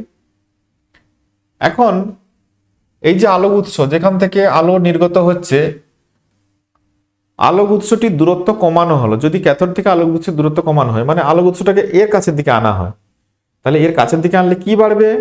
আলোর তীব্রতা বাড়বে। তীব্রতা বাড়বে মানে কি? ফোটনের সংখ্যাটা বাড়বে। আলোক উৎসটাকে ক্যাথোডের দিকে আনলে এখানে আলোর তীব্রতা বাড়বে, বেশি তীব্র আলো পাবো, তার মানে নাম্বার অফ ফোটন বেশি হবে। নাম্বার অফ ফোটন বেশি হলে নাম্বার অফ ইলেকট্রন বেশি হবে। কিন্তু আমরা দেখতে পাচ্ছি কোনো ইলেকট্রন এখানে পৌঁছাতে পারছে না। ইলেকট্রন শক্তি তো বাড়েনি, তাহলে কোনো ইলেকট্রন পৌঁছাতে পারছে না। তাহলে আলোক তড়িৎ প্রবাহ কি হবে? তাহলে আলোক তড়িৎ প্রবাহ এখানে আলোক তড়িৎ প্রবাহ এটা কিছু এখানে যদি ক্যাথোড থেকে এই যে আলোক উৎসটি দূরত্ব কমানো হয়, তাহলে ক্যাথোডে আপাদিত আলোর তীব্রতা বাড়বে। 1 নম্বর, আলোক তড়িৎ প্রবাহ মাত্রা আপাদিত আলোর তীব্রতার সহিত সমানুপাতিক, তাই এক্ষেত্রে আলোক তড়িৎ প্রবাহ মাত্রা বাড়বে। দেখো এখানে নিবৃত্তি বিভব V0, তাহলে এটা যদি নিবৃত্তি বিভব না দিই, এখানে কন্ডিশন আছে আমার। প্রথমে নিবৃত্তি বিভব ওটা বলেছে, কিন্তু নিবৃত্তি বিভবের প্রয়োগ করা নেই। তাহলে কি হবে দেখো, তাহলে প্রথমে আমি কি ধরবো? তাহলে এটা এই, তাহলে সব ইলেকট্রন এখানে যাচ্ছে, ইলেকট্রনগুলো এখানে পৌঁছে যাবে। তাহলে প্রথম শর্ত কি?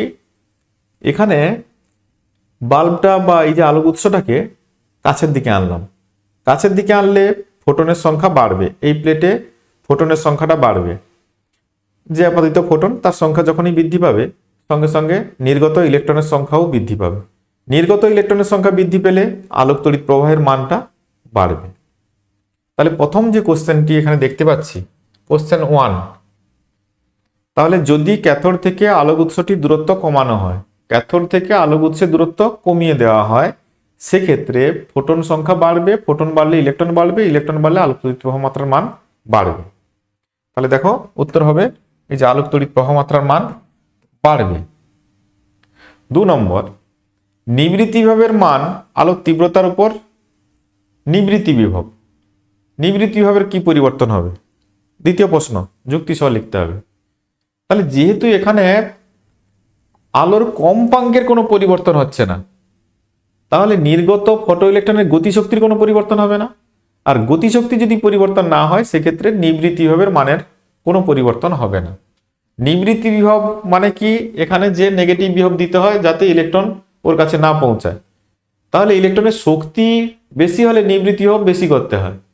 শক্তি কখন বেশি হবে? কম্পাঙ্ক যদি বেশি হয়। কম্পাঙ্কের কোনো চেঞ্জ হয় না, হয়নি এখানে, তাহলে এখানে নিবৃত্তি বিভবের মানের কোনো পরিবর্তন হবে না, অর্থাৎ নিবৃত্তি বিভব একই থাকে। এটাই প্রয়োগমূলক প্রশ্ন এটা। নেক্সট, লেখচিত্রের সাহায্যে ফটো ইলেকট্রনের সর্বোচ্চ গতিশক্তি আপাতিত আলোক রশ্মির প্রাবল্যের উপর কিভাবে নির্ভর করে? আমরা জানি ফটো ইলেকট্রনের সর্বোচ্চ গতিশক্তি আপাতিত রশ্মির প্রাবল্য বা তীব্রতার উপর নির্ভর করে না। কার উপর নির্ভর করে? ফটো ইলেকট্রনের সর্বোচ্চ গতিশক্তি আপাতিত আলোর কম্পাঙ্কের উপর নির্ভর করে। এখানে প্রথম প্রশ্ন দিয়েছে, লেখচিত্রের সাহায্যে দেখাতে হবে ফটো ইলেকট্রনের সর্বোচ্চ গতিশক্তি আপাতিত আলোক রশ্মির প্রাবল্যের উপর আপাতিত আলোক রশ্মির কম্পাঙ্কের উপর কিভাবে নির্ভর করে? তাহলে প্রাবল্যের উপর নির্ভর করে না, আর কম্পাঙ্কের উপর নির্ভর করে। সেটা কিরকম নির্ভর করে আমরা দেখছি।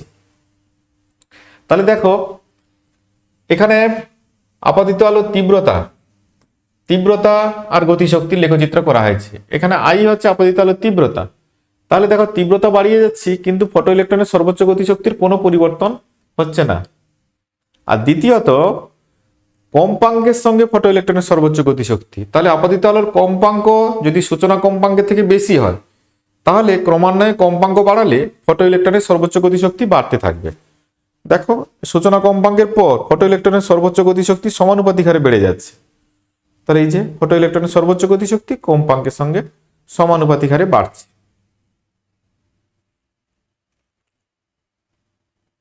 নেক্সট, আপাতিত আলোর শক্তি কোন ধাতুর আলোক তড়িৎ কার্য অপেক্ষা কম হলে আপাতিত আলোর শক্তি, তাহলে ধাতব পৃষ্ঠে যে ফোটন এসে পড়ছে, কোন ধাতুর আলোক তড়িৎ কার্য অপেক্ষক অপেক্ষা কম, এখানে ফাই জিরো, তাহলে এইচ নিউ জিরো বা আপাতিত আলোর শক্তি, মানে এটা কম্পাঙ্ক যদি নিউ হয় তাহলে এই যে ফোটনগুলো পড়ছে তার শক্তি হয় h nu less than phi zero. কম হলে ওই ধাতুর তল থেকে কোনো ইলেকট্রন নির্গত হতে পারে না। গাণিতিকভাবে উক্তিটির সত্যতা যাচাই করো।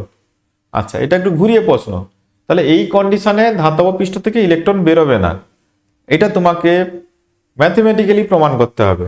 তার জন্য আইনস্টাইনের সমীকরণ লিখতে হবে। আইনস্টাইনের সমীকরণ যেটা আমরা জানি, half m v max square equal to h nu minus phi zero. এটা ছিল আইনস্টাইনের আলোক তড়িৎ সমীকরণ।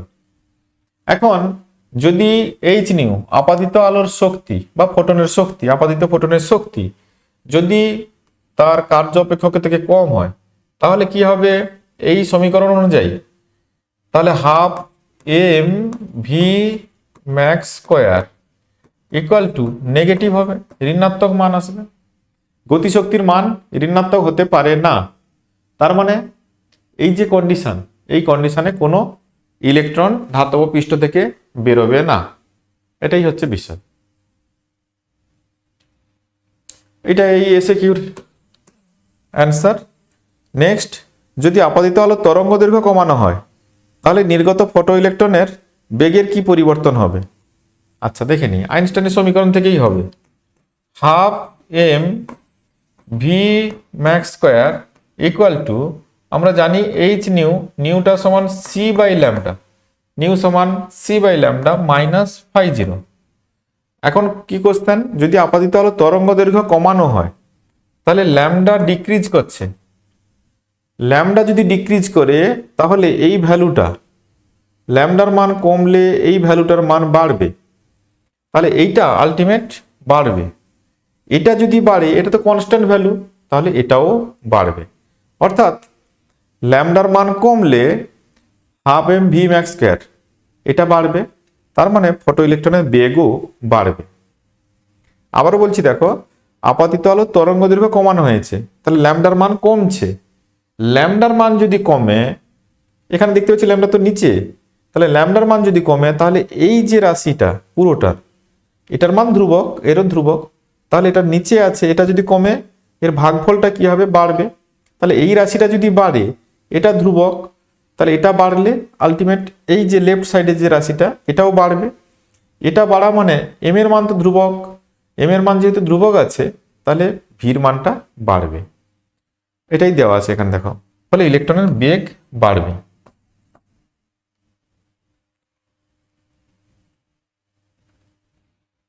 এমন একটি ঘটনা উল্লেখ করো যেটি আলোর কণা ধর্মকে সমর্থন করে।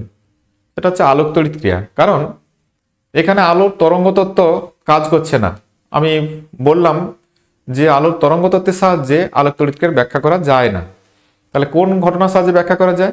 ওই আলোর কণা ধর্ম। কণা ধর্মটা কি? যে ওই যে ফোটন কণা, আলো মানে ফোটন কণার সমষ্টি, সেটা ধরলেই এই ঘটনাকে ব্যাখ্যা করা যাচ্ছে। নেক্সট,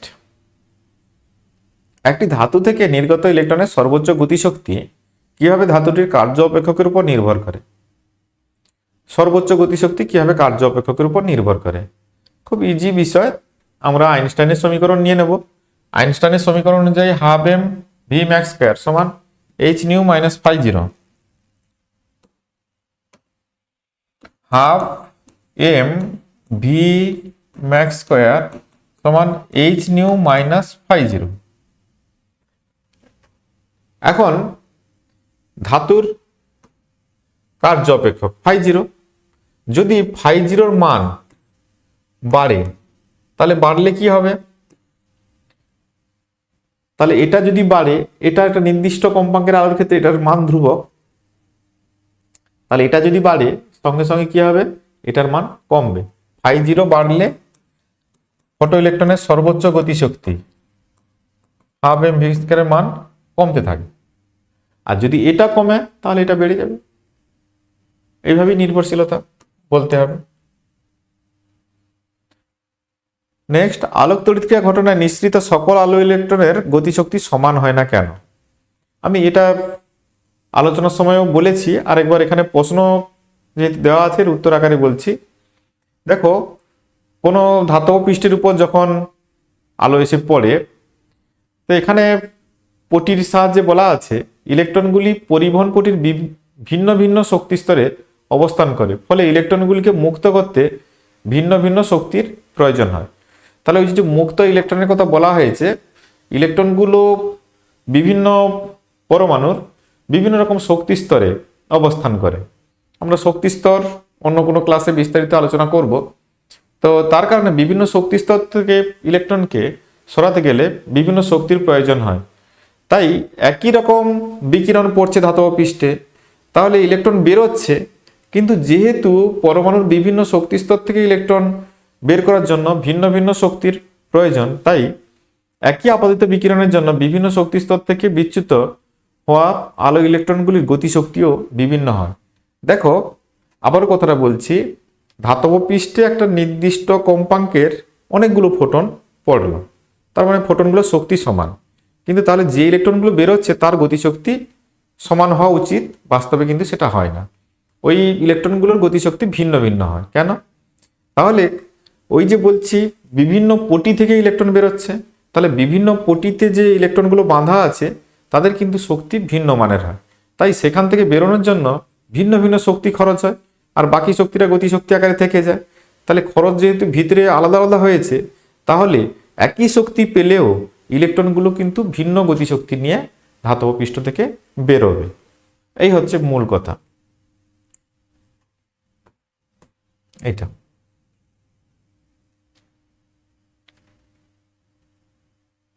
যদি আপতিত বিকিরণের কম্পাঙ্ক সূচনা কম্পাঙ্কের সমান হয়,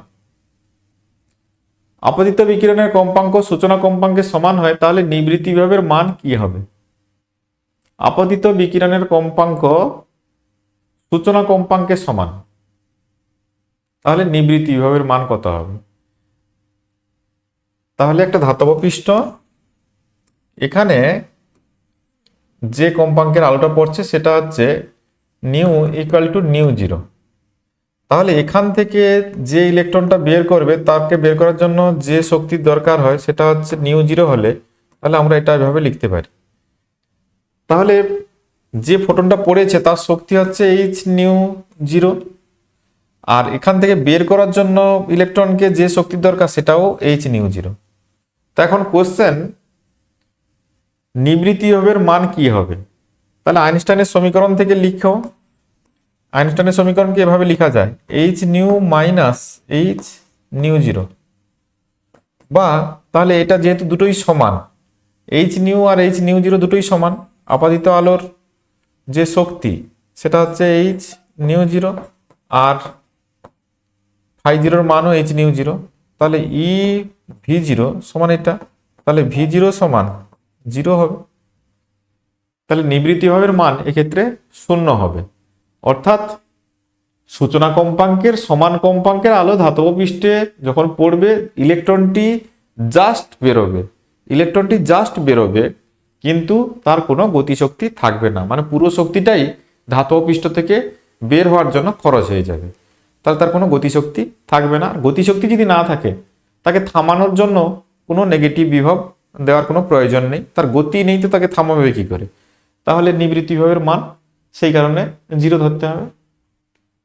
এটা হলো নেক্সট কোশ্চেন। দেখো, আলোক ইলেকট্রন নিঃসরণের জন্য একই তীব্রতার লাল ও নীল আলোক রশ্মি একই ধাতব তলের উপর ফেলা হলো,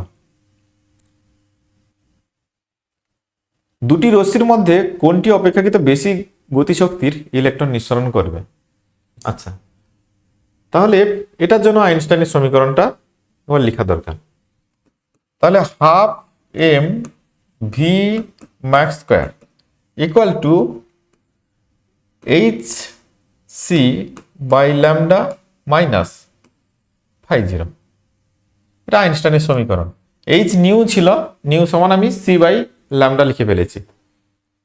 তাহলে দেখো, এখন একটা ধাতুর ক্ষেত্রে এই যে কার্য অপেক্ষকের মান নির্দিষ্ট, এবারে বলেছে আলোক ইলেকট্রন নিঃসরণের জন্য একই তীব্রতার লাল আর নীল রশ্মি একই ধাতব তলের উপর ফেলা হলো।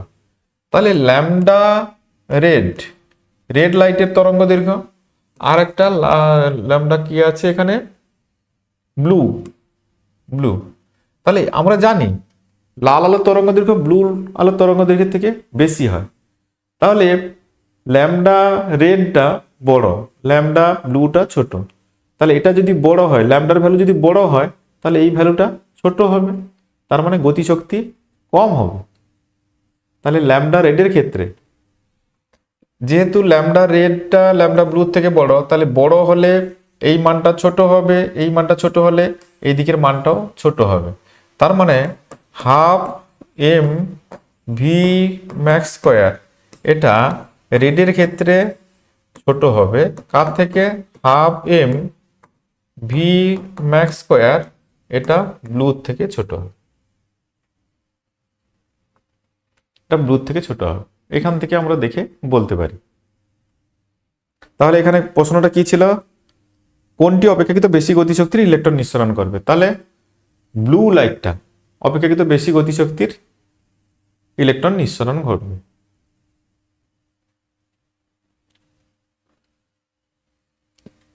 যদি একটি ধাতব পাতের উপর আপাতিত আলোর কম্পাঙ্ক দ্বিগুণ করা হয়, তাহলে গতিশক্তিও কি দ্বিগুণ হবে? কম্পাঙ্ক দ্বিগুণ করা হয়েছে, তাহলে গতিশক্তি দ্বিগুণ হবে কিনা? না, এখানে যদিও সম্পর্কটা একটা সরল রেখার সমীকরণের মতো দেখতে লাগছে, এটা কিন্তু সমানুপাতিক সম্পর্ক নয় তো ডিরেক্ট। তাহলে এক্সাক্ট 2 টাইমস হবে না, তাহলে বাড়বে। আইনস্টাইনের আলোক তড়িৎ সমীকরণ লাগিয়ে আমরা দেখতে পাচ্ছি গতিশক্তি h nu minus phi zero, তাহলে কম্পাঙ্ক দ্বিগুণ করা হয়েছে, তাহলে গতিশক্তি বেড়েছে, তাহলে এই সমীকরণ মেনে বেড়েছে। তাহলে ই কে প্রাইম বাই ই কে বসিয়ে দাও, এটা বসালে 2-এর থেকে বেশি হয়ে যাচ্ছে, মানে দ্বিগুণের থেকে বেশি হবে, এক্সাক্ট দ্বিগুণ নয়। এটা যদি এই কনস্ট্যান্টটা না থাকতো তাহলে দ্বিগুণ হতো, কিন্তু ওখানে কনস্ট্যান্টের ভ্যালু ফিক্সড আছে, একটা কনস্ট্যান্ট আছে সমীকরণে, তাহলে এক্সাক্ট দ্বিগুণ বলা যাবে না, দ্বিগুণের থেকে বেশি হবে এটা। দৃশ্যমান আলোক রশ্মি দ্বারা আলোকিত করলে 4.4 ইলেকট্রন ভোল্ট কার্য অপেক্ষক বিশিষ্ট একটি তামার পাত থেকে কি আলোক ইলেকট্রন নিঃসরণ ঘটবে? দৃশ্যমান আলোক রশ্মি, তাহলে ধাতব পৃষ্ঠের কার্য অপেক্ষক কত দেওয়া আছে? ফাই জিরো সমান 4.4 ইভি, 4.4 ইভি। এখন দৃশ্যমান আলো ওই ধাতব পৃষ্ঠে ফেলা হয়েছে, এই ধাতব পৃষ্ঠের কার্য অপেক্ষক এটা দেওয়া আছে, এখানে যে লাইট পড়েছে সেই লাইটটা দৃশ্যমান আলো, তো এখান থেকে তাহলে ইলেকট্রন নিঃসরণ হবে কি হবে না? তাহলে আমাকে জানতে হবে এই দৃশ্যমান আলোক রশ্মি, অর্থাৎ এই দৃশ্যমান আলো যে ফোটন এসে পড়ছে, সেই ফোটনের শক্তি কত, তাহলে এটা জানতে হবে। আমরা জানি ই সমান এইচ সি বাই ল্যামডা, তাহলে এইচ এটা 6.6 into 10 to the power minus 34 into 3 into 10 to the power 8 by lambda, দৃশ্যমান আলোর তরঙ্গ দৈর্ঘ্য আমরা জানি 4000 থেকে 7000 আর্মস্ট্রং। তুমি যে কোনো একটা বের করো, ধরো 4000 থেকে বা 8000 আর্মস্ট্রং। তুমি যদি ব্লু লাইটের ক্ষেত্রেই ধরি, তাহলে ব্লু লাইটের ক্ষেত্রে 4000 ধরো, তাহলে 4000-এর কাছাকাছি 4000 Armstrong, 4000 into 10 to the power minus 10 মিটারে করে নিলাম, তাহলে এনার্জিটা জুলে আসবে। এবারে জুলকে যদি আমরা ইভিতে কনভার্ট করি, তাহলে জুলকে যদি আমরা ইলেকট্রন ভোল্টে নিয়ে যাই, জুল থেকে ইলেকট্রন ভোল্ট, তাহলে ইলেকট্রনের আধান দিয়ে ভাগ করতে হবে। তো ভাগ করলে এটা কত আসবে? আচ্ছা, এটা কত আসছে তাহলে? 6.6 ইন্টু 3 ইন্টু এটা 18 দিয়ে 36, তাহলে 18 16 10 to the power minus 16 by 4000 into 1.6 into 10 to the power minus 19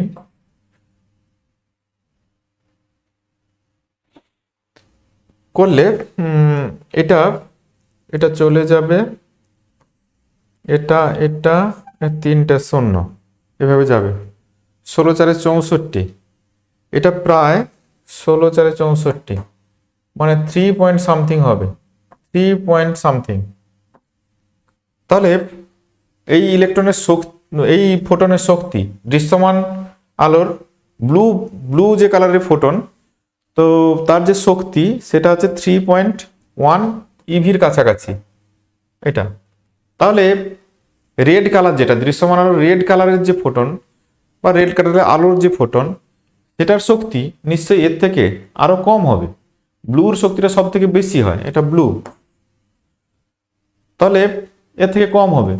কিন্তু ধাতুর কার্য অপেক্ষক কত? 4.4 ইলেকট্রন ভোল্ট। তার মানে ন্যূনতম এই শক্তির ফোটন ফেলতে হবে, তার থেকে বেশি শক্তির ফোটন ফেললে ধাতব পৃষ্ঠ থেকে ইলেকট্রন নিঃসরণ হবে। কিন্তু এই যে ফোটন আমরা দেখতে পাচ্ছি ব্লু কালারের যে আলোর ক্ষেত্রে ফোটন, তার শক্তি কেবল 3.1 ইলেকট্রন ভোল্ট, তাহলে 4.4 এর থেকে কম। তাহলে সে কারণে এই ধাতব পৃষ্ঠ থেকে দৃশ্যমান আলো কখনোই ইলেকট্রন নিঃসরণ ঘটাতে পারবে না। তাহলে উত্তর হবে এখান থেকে ইলেকট্রন নিঃসরণ হবে না। আলো ইলেকট্রন নিঃসরণ ঘটবে না, ঘটবে না, কারণ এর শক্তি কম হয়ে যাচ্ছে, এর কার্য অপেক্ষকের থেকে দৃশ্যমান আলোর ফোটনের শক্তি কম হয়ে যাচ্ছে, যার কারণে আলো ইলেকট্রন ওখান থেকে নিঃসরণ করতে পারবে না।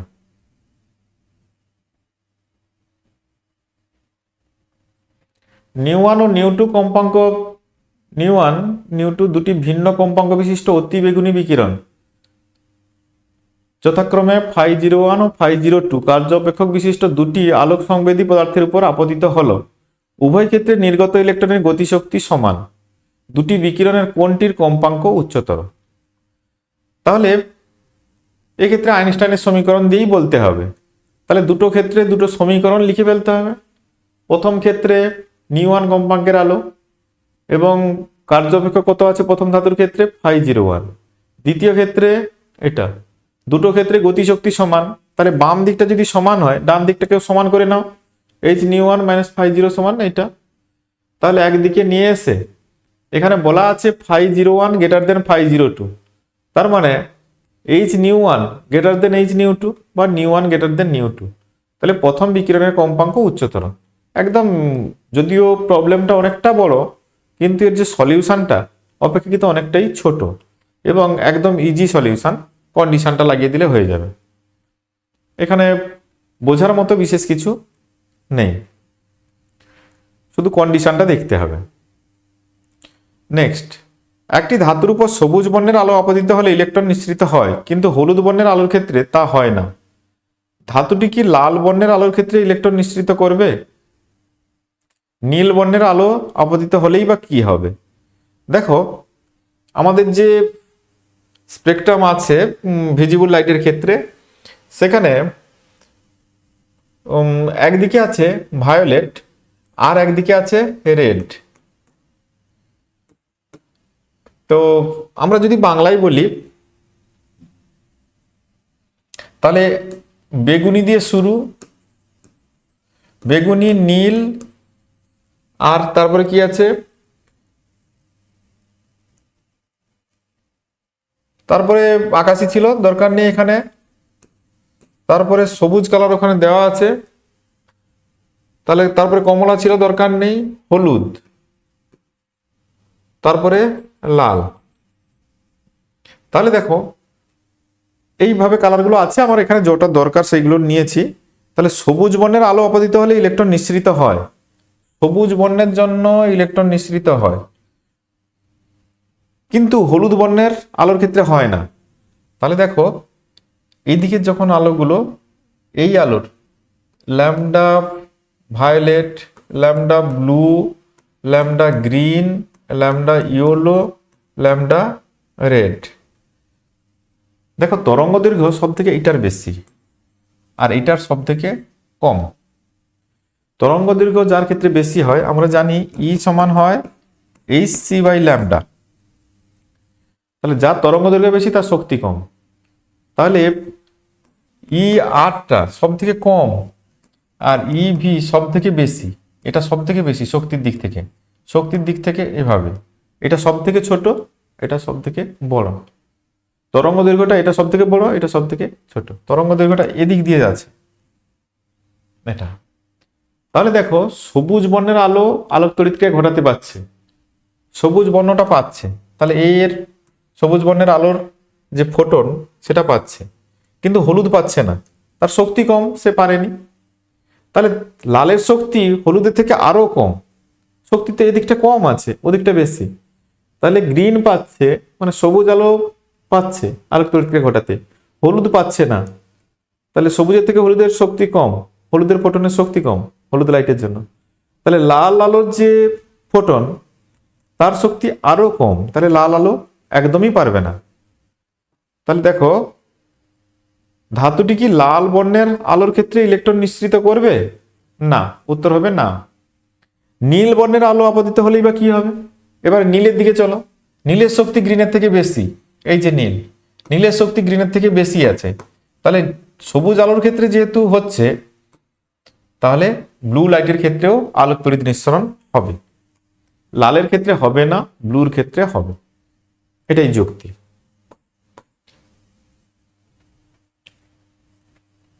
নেক্সট, ওইগুলোই এখানে যুক্তি আকারে লিখতে হবে পরপর করে। নেক্সট কোশ্চেন, প্লাঙ্ক ধ্রুবকের তাৎপর্য লেখো। প্লাঙ্কের ধ্রুবক, যেটাকে আমরা এইচ দিয়ে লিখে থাকি, প্লাঙ্কের ধ্রুবক এর তাৎপর্য। তো কোয়ান্টাম পদার্থবিজ্ঞানে পারমাণবিক ও উপপারমাণবিক স্তরে আগত একটি ধ্রুবক সংখ্যা, যা শক্তির বিচ্ছিন্ন প্যাকেট বা কোয়ান্টার অস্তিত্ব প্রমাণ করে। আমি কোয়ান্টা এবং কোয়ান্টামের যে কনসেপ্টগুলো বলেছিলাম, সেখানে আমরা একটা কোয়ান্টামের এনার্জি বা একটা ফোটনের এনার্জি জানি এইচ নিউ হয়। তো এখানে দেখো নিউর সঙ্গে একটা ফ্যাক্টর আকারে গুণ আছে। তো তাহলে এই যে শক্তি যে বিচ্ছিন্ন হয়, কোনো প্যাকেটের শক্তি হলে তাহলে এন ইন্টু এইচ নিউ হয়, তাহলে শক্তির যে বিচ্ছিন্ন প্যাকেট বা কোয়ান্টার অস্তিত্ব প্রমাণ করছে এই এইচ, যা আধুনিক পদার্থবিজ্ঞানের ভিত্তি এবং কোয়ান্টাম মেকানিক্সের বিকাশে গুরুত্বপূর্ণ ভূমিকা পালন করে। তাহলে এই যে ফোটনের কনসেপ্ট এবং এই এইচটা গুণ করে ফোটনের কম্পাঙ্কের সঙ্গে আমরা তার শক্তিটা পেয়ে যাচ্ছি।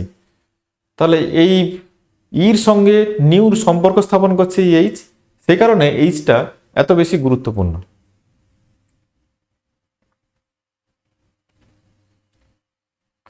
এখন কয়েকটা নিউমেরিক্যাল প্রবলেম যেগুলো প্রায় পরীক্ষাতে আসে, সেরকম কয়েকটি নিউমেরিক্যাল প্রবলেম এখানে আমি সলিউশন করে দেখাচ্ছি। তবে নিউমেরিক্যালের জন্য আমি আলাদা করে কোনো ক্লাস আনবো, সেগুলো পরে দেখবে। এখন দেখো এখানে যেগুলো দেওয়া আছে, দস্তার কার্য অপেক্ষক 3.6 ইভি, দস্তার কার্য অপেক্ষক 3.6 ইভি, দস্তার প্রারম্ভ কম্পাঙ্ক 9 ইন্টু 10⁻14 হার্জ প্রারম্ভ কম্পাঙ্ক হলে প্লাঙ্কের ধ্রুবকের মান কত? তাহলে আমরা জানি কার্য অপেক্ষকের সঙ্গে সূচনা কম্পাঙ্কের সম্পর্ক কি ছিল? H into nu zero. কার্য অপেক্ষক 3.6 ইভি, এখানে তাহলে ফাই জিরোর ভ্যালু কত? 3.6 ইভি সমান 3.6 ইলেকট্রন ভোল্টকে জুলে করতে হবে, তাহলে 1.6 মানে ইলেকট্রনের আধান দিয়ে মাল্টিপ্লাই করতে হবে, এত জুল। আর কি আছে? প্রারম্ভ কম্পাঙ্ক মানে নিউ জিরো সমান 9 ইন্টু 10⁻14 হার্জ, এটা। তাহলে প্লাঙ্কের ধ্রুবকের মান কত? মানে এইচ এর ভ্যালু, এইচ সমান, তাহলে এই সমীকরণটা থেকে এইচ সমান phi zero by nu zero. তাহলে phi zero by nu zero করলে এটা কি আসবে?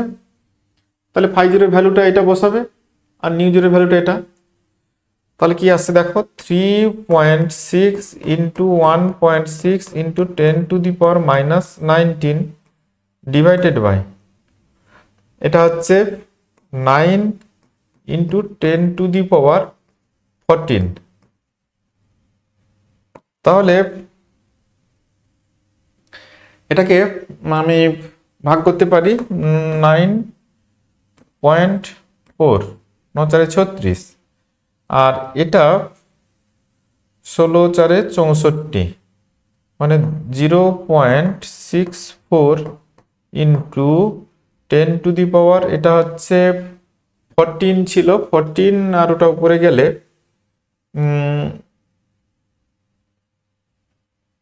10⁻³ তাহলে এটাকে এভাবে লিখতে পারি 6.4 into 10⁻³ h joule second unit, প্লাঙ্কের ধ্রুবকের একক, এইচ এর একক জুল সেকেন্ড। এটাই। নেক্সট, একটি আলোক সংবেদী ধাতব পৃষ্ঠে ল্যামডা ও λ/2 তরঙ্গদৈর্ঘ্য বিশিষ্ট আলোক রশ্মি ফেলা হলো। যদি দ্বিতীয় ক্ষেত্রে নির্গত বা নিঃসৃত ফটো ইলেকট্রনের সর্বোচ্চ গতিশক্তি প্রথম ক্ষেত্রে নিঃসৃত ফটো ইলেকট্রনের গতিশক্তি 3 গুণ হয়, তবে ধাতুর কার্য অপেক্ষকের মান কত? তাহলে আইনস্টাইনের সমীকরণ, ফার্স্ট ক্ষেত্রে ই ম্যাক্স সমান এইচ নিউ মাইনাস φ0, এটা করতে হবে। দ্বিতীয় ক্ষেত্রে E2 আমি ধরেছি, E2 ম্যাক্স ইকুয়াল টু, এখানে যেহেতু তরঙ্গ দৈর্ঘ্য দেওয়া আছে hc/λ ধরা আছে, দ্বিতীয় ক্ষেত্রে hc/λ জায়গায় λ/2 বসানো আছে, এবং শর্ত বলা আছে দ্বিতীয় ক্ষেত্রে নির্গত বা নিঃসৃত ফটো ইলেকট্রনের সর্বোচ্চ গতিশক্তি প্রথম ক্ষেত্রে নিঃসৃত ইলেকট্রনের গতিশক্তি 3 গুণ। তাহলে E2 সমান 3E1, E2 max equal to 3E1 max. তাহলে এটা hc/λ/2 minus φ0 equal to 3 into এটাকে জাস্ট সমাধান করে নিতে হবে। দেখো সমাধান এখানে করে দিয়েছি। তাহলে φ0 সমান hc/2λ, একদম ইজি ক্যালকুলেশন, যে কেউ দেখলে এই ক্যালকুলেশনটা বুঝতে পারবে। এটাতে কিছু কনসেপ্ট নেই, জাস্ট সমীকরণ, আইনস্টাইনের সমীকরণে মানটা বসানো আছে। সিমিলারলি এই প্রবলেমটিও দেখো, ল্যামডা তরঙ্গ দৈর্ঘ্যের আলো দ্বারা একটি ধাতব তলকে আলোকিত করলে নিবৃত্তি বিভব হয় v0। একই তলকে 2λ তরঙ্গ দৈর্ঘ্যের আলোক রশ্মি দ্বারা আলোকিত করলে নিবৃত্তি বিভব হয় v0/4। যদি বায়ুতে আলোর বেগ c হয়, তাহলে আলোক তড়িৎ নিঃসরণের সূচনা কম্পাঙ্ক কত? তাহলে আইনস্টাইনের সমীকরণ দুটি ক্ষেত্রেই লাগাতে হবে। এখানে প্রথম ক্ষেত্রে আইনস্টাইনের সমীকরণ ছিল ই v0 সমান hc/λ মাইনাস h নিউ0, এটা ছিল। তাহলে ল্যামডা তরঙ্গ দৈর্ঘ্যের আলো দ্বারা একটি ধাতব তলকে আলোকিত করলে নিবৃত্তি বিভব হয় v0। তাহলে প্রথমে এটা লিখলাম। একই তলকে 2λ তরঙ্গ দৈর্ঘ্যের আলোক রশ্মি দ্বারা আলোকিত করলে নিবৃত্তি বিভব হয় v0/4। তাহলে দ্বিতীয় ক্ষেত্রে ই v0/4 equal to hc/2λ minus h নিউ0। নিউ0 কোনো চেঞ্জ হবে না। যদি বায়ুতে আলোর বেগ c হয়, তাহলে আলোক তড়িৎ নিঃসরণের সূচনা কম্পাঙ্ক কত? তাহলে এই দুটো সমীকরণকে আমাদের সমাধান করতে হবে। তাহলে এটা থেকে এটা সাবট্রাক্ট করে দাও, সাবট্রাক্ট করে দিলে কত হবে? ই v0 ইন্টু এটা 1 মাইনাস 1/4, দ্যাট ইজ 1 মাইনাস 1/4 হলে 3/4 এটা। আর এটা থেকে এটা করলে 0 হবে, এটা করলে hc/2λ আসবে। বা ই v0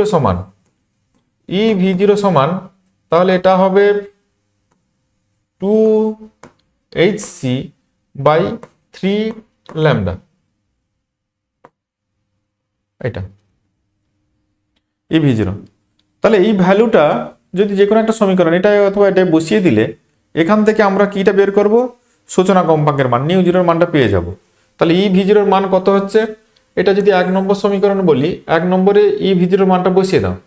তাহলে 2hc/3λ equal to hc/λ minus h নিউ0।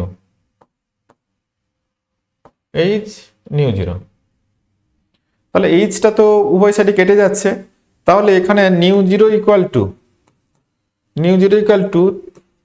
2c/3λ minus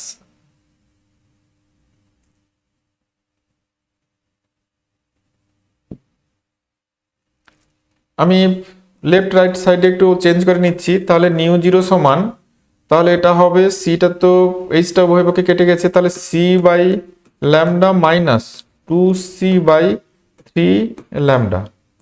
তাহলে এটা হবে 3 ল্যামডা, তাহলে এটা 3c মাইনাস 2c মানে c by 3 lambda nu zero equal to, এটাই আসছে, একদম ইজি ক্যালকুলেশন।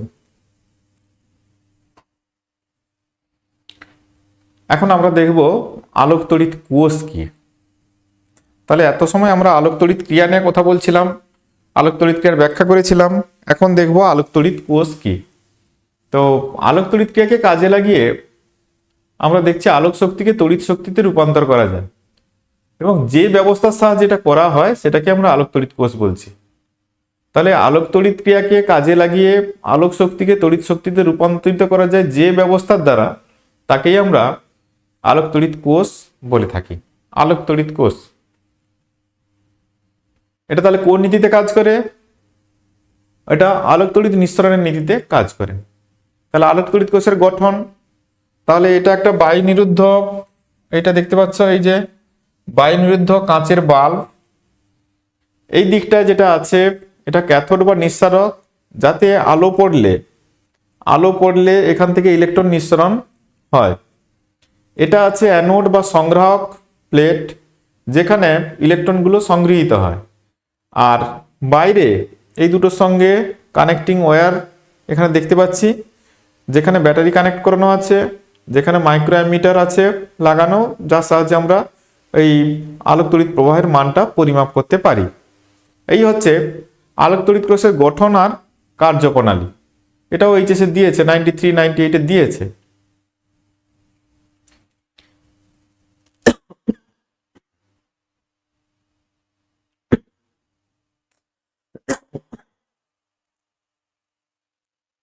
তাহলে আলোক তড়িৎ কোষের গঠন আর কার্যপ্রণালী, তাহলে আমি গঠনটায় বললাম, যেটা গঠনটাই ছবি এঁকে অ্যারো মেরে দেখিয়ে দিলেই হবে।